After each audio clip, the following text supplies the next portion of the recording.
Upendo ndio amri kubwa tuliyoachiwa na Bwana Yesu. Tupendane. Wewe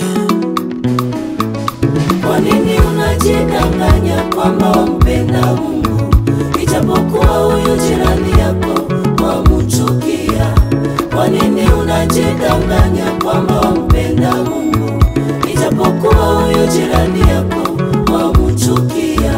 Ndugu, upendo gani ulio nao? Ulio nao. kwa nini unajidanganya kwamba wampenda Mungu, ijapokuwa huyu jirani yako huwezi kumpenda bila kupenda jirani. Unajidanganya kwamba wampenda Mungu, huwezi kutafuta faida yako mwenyewe useme wampenda Mungu. upendo gani ulio nao? Ulio nao.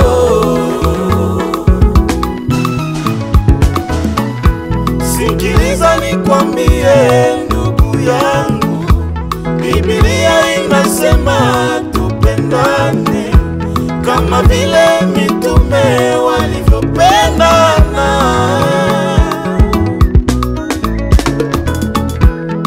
Waliishi pamoja kwa upendo, hata walishiriki neno la Mungu kwa upendo. Ndipo Roho akashuka kwao.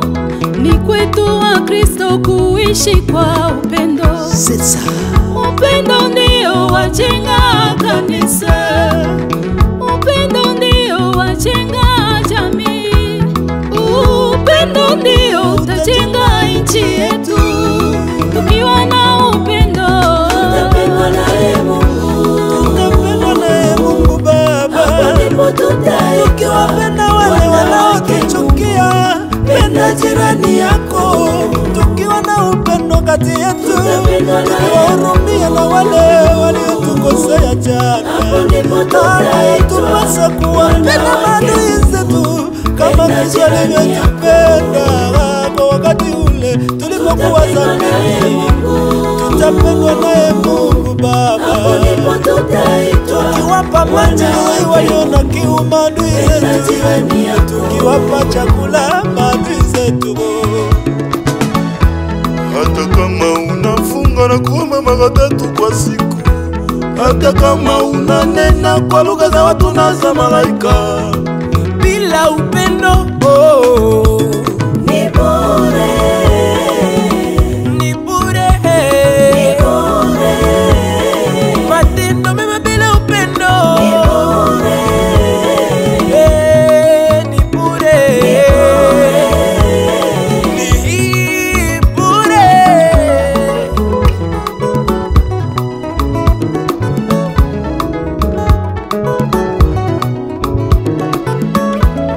huwezi sema kwamba wamupenda Mungu Baba usiyemuona,